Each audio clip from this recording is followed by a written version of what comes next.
Once upon a time, in the sparkling blue waters just off the coast of a quaint little village, there lived a clever fish named Finn. Finn was not like any other fish. He had scales that shimmered like a rainbow under the sun and a tiny little fin that danced on the water surface like a waving flag. Though he was small, Finn was quick-witted and had a heart full of gold. In the same village, there was an old fisherman named Mr. Lawrence, who lived in a small weather-beaten cottage near the shore. Mr. Lawrence was a kind man, with a bushy white beard and twinkling eyes, but he was quite poor. His nets were tattered, and his boat was held together by patches and prayers. Despite his hardships, Mr. Lawrence had a dream of catching the most beautiful fish in the sea, a fish like Finn. One sunlit morning, as the golden rays painted the sea with a warm glow, Mr. Lawrence set out on his rickety boat. He cast his nets with weary arms, praying for a good catch. Meanwhile, beneath the waves, Finn swam happily with his underwater friends, playing hide and seek among the coral reefs. As the day wore on, Finn heard a ripple in the water nearby and saw Mr. Lawrence's net being lowered. He remembered listening to the stories of Mr. Lawrence's kindness from the seagulls, who often watched him from up above.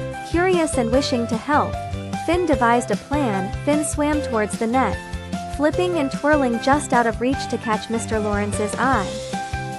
The old man was enchanted by this lively fish with shimmering scales, and for a moment his heart soared with the thought of a great capture. Little did he know, Finn had his own intentions. Finn, with a mischievous smile, swam around and around, weaving in and out of the net cleverly.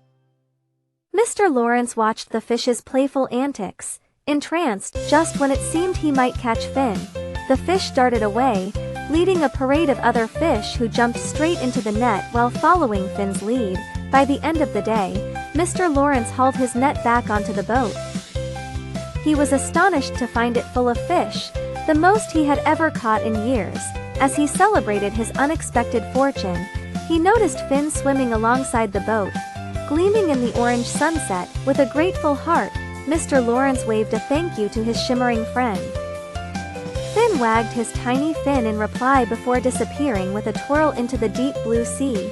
His cleverness had allowed him to remain free and at the same time, helped a kind fisherman find a little bit of happiness. From that day forward, whenever Mr. Lawrence sailed out to sea, he would always cast his nets with a hopeful heart, looking for the friendly glimmer of Finn's scales in the water. And Finn, ever the clever fish, would always be there, watching over the old fisherman, ensuring his nets were filled with fish and his spirit was filled with joy.